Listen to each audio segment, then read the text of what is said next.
Bayangkan Anda diberi sebuah pulau, 735 km persegi tanah tanpa minyak, tanpa gas, tanpa lahan pertanian, bahkan air minum pun harus Anda impor dari negara tetangga. Lalu dunia berkata, bertahanlah. Tidak ada warisan alam, tidak ada cadangan bawah tanah, tidak ada benteng geografis yang melindungi. Yang ada hanyalah kehampaan absolut dan satu pertanyaan yang menggantung di udara, seperti tali gantungan.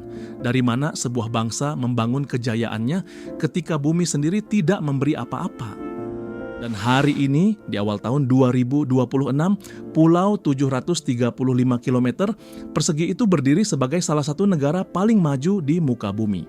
Dipimpin oleh Perdana Menteri Lawrence Wong melewati pemilu 2025, Singapura bukan sekadar bertahan. Ia menjadi keajaiban yang direkayasa dengan tangan manusia. Sebuah peta besar dan di sana hanya ada sebuah titik.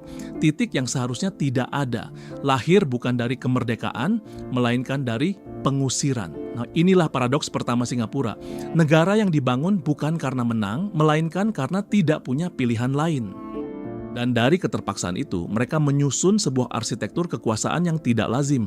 5 pilar yang menopang semuanya.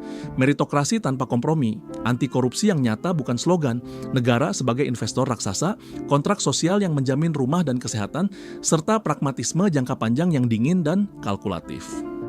Tapi tunggu, mesin ini tidak sempurna. Ada sisi lain koin yang jarang dibahas.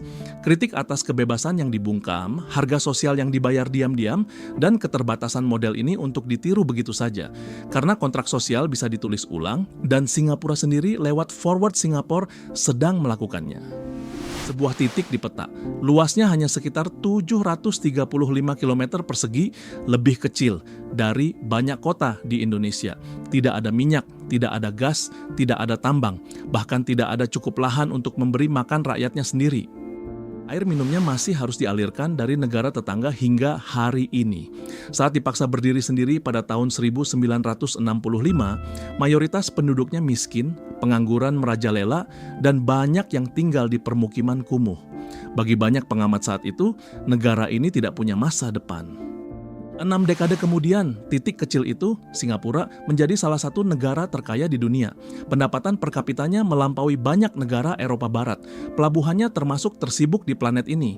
Paspornya termasuk yang paling kuat. Lalu muncul satu pertanyaan yang menggugat. Kok bisa? Jawabannya bukan keberuntungan, bukan sumber daya alam, bukan kebetulan kosmik. Jawabannya terletak pada satu hal yang sering luput dari perhatian. Cara pemerintahannya dirancang dan dijalankan. Keajaiban ini bukan hadiah. Ia direkayasa, dibangun dengan sengaja, sistematis, dan disiplin yang nyaris brutal. Untuk memahami mesin ini, kita harus mundur ke 9 Agustus 1965. Hari itu Singapura tidak merdeka karena ingin, melainkan karena dikeluarkan dari Federasi Malaysia setelah 2 tahun bergabung. Sebuah pengusiran yang menyamar sebagai kemerdekaan. Perdana Menteri pertamanya, Lee Kuan Yew, mengumumkan perpisahan itu dengan air mata di depan kamera televisi. Sebuah momen langka seorang pemimpin menangis di hadapan rakyatnya. Dari rasa rapuh dan ketakutan eksistensial, inilah lahir karakter dasar pemerintahan Singapura. Dari keterpaksaan itulah lahir doktrin yang disebut mentalitas bertahan hidup. Logikanya keras dan dingin. Negara sekecil ini tidak punya ruang untuk kesalahan besar, korupsi, atau kebijakan populis yang boros. Setiap keputusan harus dihitung untuk jangka panjang. Tidak ada toleransi untuk ceroboh. 3 arsitek awal menetapkan keputusan fondasi yang masih membentuk Singapura hari ini. Lee Kuan Yew sebagai pemimpin politik, Goh Keng Swee sebagai otak strategi ekonomi, dan S. Rajaratnam sebagai perumus ideologi kebangsaan multietnis.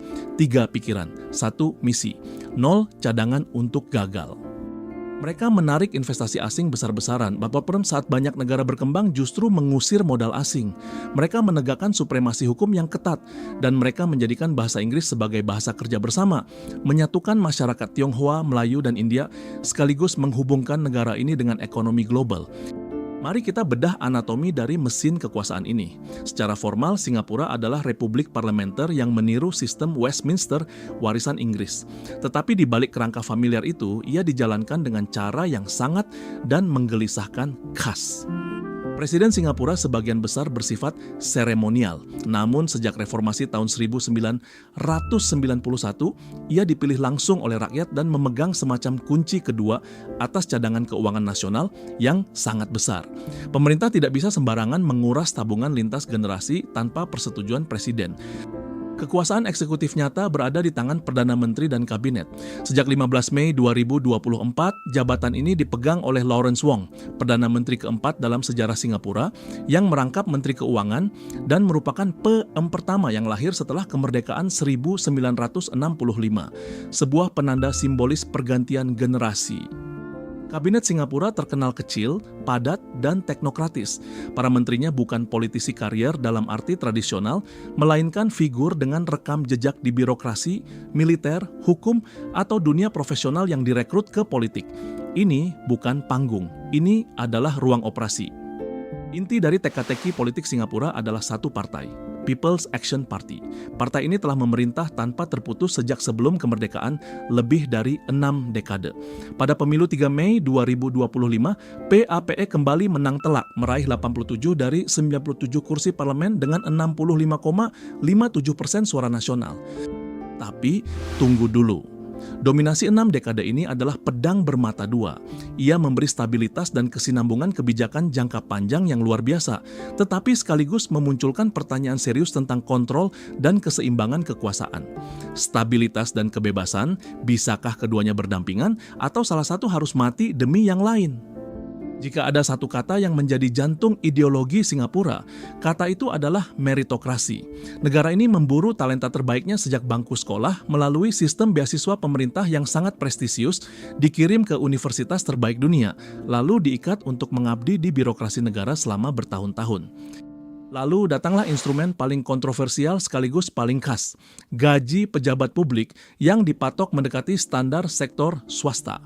Gaji Perdana Menteri Singapura tercatat sekitar 2,2 juta dolar Singapura per tahun, menjadikannya salah satu kepala pemerintahan dengan bayaran tertinggi di dunia, jauh melampaui presiden negara-negara raksasa sekalipun. Logikanya ada dua. Pertama, menarik orang paling cakap agar mau masuk pemerintahan, bukan kabur ke sektor swasta. Kedua, dan ini krusial, menghilangkan godaan korupsi. Jika seorang pejabat sudah dibayar layak dan terhormat, ia punya jauh lebih sedikit alasan untuk menerima suap, dan jauh lebih banyak yang dipertaruhkan jika ketahuan. Garda depan anti korupsi adalah Corrupt Practices Investigation Bureau (INGSEPE IB), sebuah badan dengan kewenangan luas yang melapor langsung ke kantor Perdana Menteri. SEPE IB tidak pandang bulu, pejabat tinggi, menteri, hingga eksekutif perusahaan negara pernah diseret ke meja hijau. Tidak ada yang terlalu besar untuk disentuh. Hasilnya terukur. Dalam Corruption Perceptions Index tahun 2025, Singapura meraih skor 84 dari 100 dan menempati peringkat ketiga paling bersih di dunia dari sekitar 180 negara, sekaligus negara terbersih di kawasan Asia Pasifik. Sepanjang 2025, CPIB hanya menerima 160 laporan terkait korupsi. Untuk sebuah pusat keuangan global, angka ini luar biasa kecil. Namun hati-hati, disinilah jebakan terbesarnya. Transparency International sendiri mengingatkan bahwa skor tinggi tidak berarti sebuah negara sepenuhnya bersih. Singapura pernah disorot karena perannya sebagai jalur lalu lintas uang kotor lintas negara. Kebersihan sektor publik domestik dan kerentanan sebagai hub keuangan global adalah dua hal yang sangat berbeda. Disinilah model Singapura paling menyimpang dari teori ekonomi pasar bebas standar. Negara ini adalah ekonomi kapitalis yang sangat terbuka, tetapi negaranya bukan sekadar wasit pasar. Ia adalah pemain pasar terbesar itu sendiri. Dua lengan investasi raksasa mengelola kekayaan nasional yang ditaksir mencapai lebih dari 1 triliun dolar AS.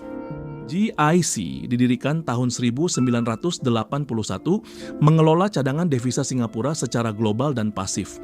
Aset kelolaannya ditaksir sekitar 800 miliar dolar pada tahun 2025, menjadikannya salah satu sovereign wealth fund terbesar di dunia.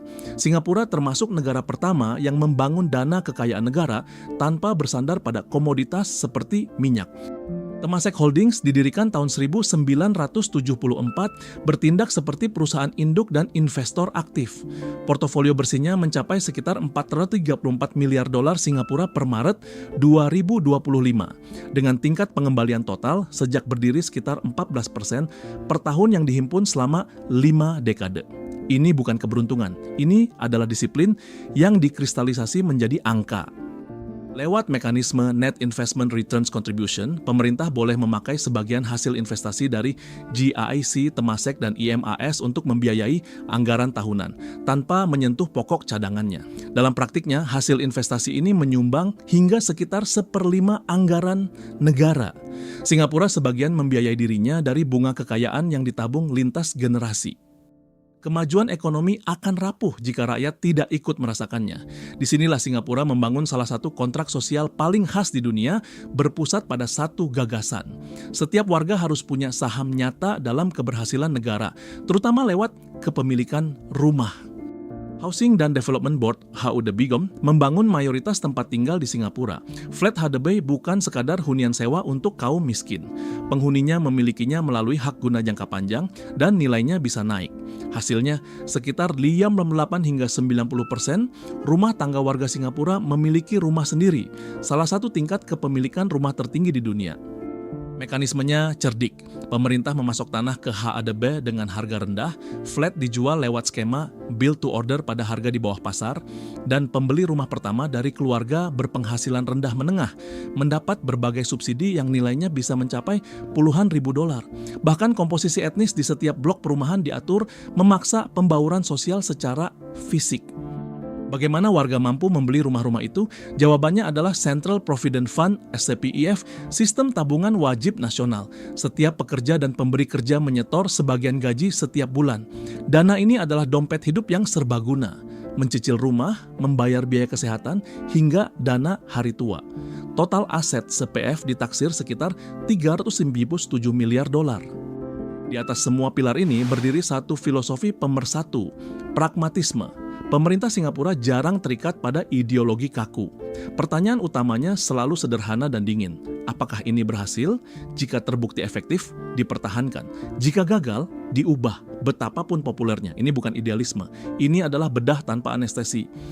Karena satu partai berkuasa lintas dekade dan birokrasinya stabil, Singapura mampu merencanakan dalam ukuran 30 hingga 50 tahun, sesuatu yang nyaris mustahil di demokrasi dengan siklus pemilu pendek dan pemerintahan yang sering berganti arah. Program daur ulang air Newater dan desalinasi dirancang jauh sebelum krisis air itu tiba. Banyak negara berkembang yang maju di bawah seorang pemimpin kuat, lalu runtuh ketika ia pergi. Singapura merancang dirinya untuk tidak bergantung pada satu orang.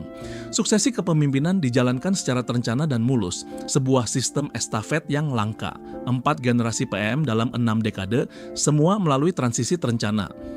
Kemenangan telak PAP pada pemilu 2025 dengan perolehan suara naik dari 61,2% pada 2020 menjadi 65,57%. Secara luas dibaca sebagai mandat kuat terhadap kepemimpinan generasi keempat. Menariknya ini pemilu pertama Lawrence Wong sebagai Pushem, dan ia menjadi pemimpin PAP pertama yang justru menaikkan perolehan suara partai pada pemilu perdananya. Namun, sebuah narasi yang mendalam tidak boleh menjadi pujian buta. Model Singapura punya harga yang nyata.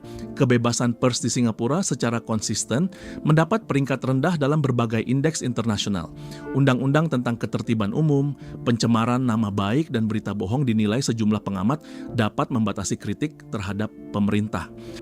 Biaya hidup di Singapura termasuk yang tertinggi di dunia, terutama harga properti, yang menjadi isu sentral dalam kampanye pemilu 2025. Dan pada akhir 2025, setelah memperbarui cara menghitung koefisien, Gini Lawrence Wong sendiri mengakui bahwa kesenjangan pendapatan ternyata lebih lebar dari yang sebelumnya dihitung, meski trennya menyempit. Ada kritik yang lebih halus tetapi lebih dalam. Setelah berpuluh tahun stabil, meritokrasi berisiko mengeras menjadi pewarisan keistimewaan. Keluarga kaya bisa memberi anak-anaknya keunggulan sejak dini. Mobilitas sosial melambat dan berpotensi membentuk kelas bawah permanen. Ironi terbesar dari sistem yang dirancang untuk menghapus keistimewaan. Meritokrasi yang mengeras. Ini bukan sekadar teori akademis. Wong sendiri mengakui kekhawatiran ini secara terbuka, menegaskan bahwa Singapura tidak akan meninggalkan meritokrasi, tetapi perlu menjadikannya, dalam kata-katanya sendiri, lebih terbuka dan berbelas kasih. Menyadari tekanan-tekanan baru ini, pemerintahan generasi keempat meluncurkan Forward Singapore sejak 2022, sebuah upaya besar untuk memperbarui kontrak sosial negara. Yang membedakannya, prosesnya dirancang lebih partisipatif. Pemerintah mengklaim melibatkan lebih dari 200.000 warga dalam berbagai dialog. Arah kebijakan yang muncul mencerminkan pergeseran nada dari penekanan pada pertumbuhan dan tanggung jawab individu menuju jaring pengaman sosial yang lebih kuat. Paket bantuan pensiun majulah package bagi warga berusia 50-an dan awal 60-an, program Healthier SGI dan Age Well SG untuk kesehatan dan lansia. Singapura mulai menambal retakan-retakannya sendiri. Jadi, kembali ke pertanyaan yang menggugat itu. Jawabannya bukan satu hal ajaib, melainkan sebuah sistem yang saling mengunci. Meritokrasi memasok talenta terbaik, gaji tinggi dan CPIB menjaga birokrasi tetap bersih. Birokrasi bersih menjalankan kapitalisme negara lewat GIC dan Temasek, hasilnya membiayai kontrak sosial. Kontrak sosial menjaga stabilitas, dan stabilitas memungkinkan perencanaan jangka sangat panjang yang menyuburkan kembali seluruh siklus. Tetapi pelajaran terpenting justru soal batas peniruan. Model Singapura lahir dari konteks unik. Negara kota mungil berpenduduk relatif kecil dengan rasa krisis eksistensial yang membuat rakyat bersedia menukar sebagian kebebasan demi keamanan dan kemakmuran. Apa yang berhasil untuk satu kota tidak otomatis berhasil untuk negara besar yang luas, beragam, dan terdesentralisasi. Skala mengubah segalanya.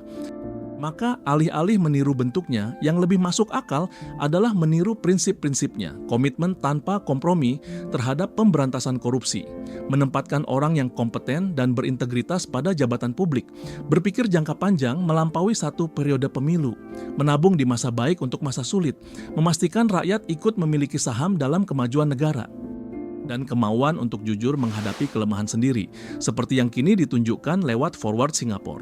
Singapura tidak lagi sekadar membanggakan keberhasilannya, ia mulai serius menangani retakan-retakan di dalamnya. Itulah esensi sesungguhnya dari keajaiban yang direkayasa, bukan keberuntungan, melainkan pilihan-pilihan sulit yang dijalankan dengan disiplin selama puluhan tahun. Singapura membuktikan bahwa nasib sebuah bangsa tidak ditentukan oleh apa yang ada di bawah tanahnya, melainkan oleh kualitas keputusan yang diambil di atasnya. Lalu pertanyaannya berbalik ke wajah kita sendiri. Keputusan seperti apa yang sedang kita ambil dan keputusan seperti apa yang terus kita tunda?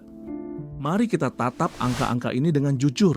Lawrence Wong resmi menjadi Perdana Menteri keempat Singapura pada 15 Mei 2024. Sebuah transisi kekuasaan yang berlangsung tanpa guncangan, tanpa kekerasan, tanpa drama. Di negara lain, pergantian pemimpin adalah krisis. Di sini, ia adalah prosedur. Pada 3 Mei 2025, rakyat Singapura kembali ke bilik suara. Hasilnya, PAP merebut 87 dari 97 kursi parlemen dengan 65,57% suara. Workers' Party hanya membawa pulang 10 kursi. Bagi sebagian orang, ini terdengar seperti demokrasi yang terlalu rapi untuk disebut nyata. Tapi tunggu dulu, ya sebelum kamu menyebut ini otoriter, periksa dulu tanahnya. Negara seluas kurang lebih 7,35 km persegi ini mencatat pertumbuhan PDB sekitar 5% di tahun 2025. PDB per kapitanya masuk dalam jajaran tertinggi di dunia. Tanah sempit, hasil raksasa. Paradoks atau prestasi? Dan disinilah jebakan terbesarnya bagi para skeptis. Singapura meraih skor 84 dari 100 dalam Corruption Perceptions Index 2025, peringkat ketiga dunia. Sementara negara-negara besar sibuk membangun retorika anti korupsi, negara kecil ini justru membangun arsitektur sistemnya sampai korupsi menjadi tidak menguntungkan secara kalkulasi. Namun yang benar-benar membuat rahang turun adalah mesin keuangannya. GIC mengelola aset senilai sekitar 800 miliar dolar AS. Temasek Holdings membukukan portofolio 4,74 miliar dolar Singapura per Maret 2025. Dua entitas ini adalah cadangan senjata finansial sebuah negara yang bahkan tidak punya hinterland untuk ditambang. Dan satu angka terakhir yang paling subversif dari semua ini. Sekitar 88 hingga 90% rumah tangga warga Singapura memiliki tempat tinggalnya sendiri. Di era di mana generasi muda seluruh dunia menjerit soal krisis hunian, negara seluas kota ini justru menjawab dengan vonis absolut. Masalah perumahan adalah soal kehendak politik, bukan keterbatasan ruang.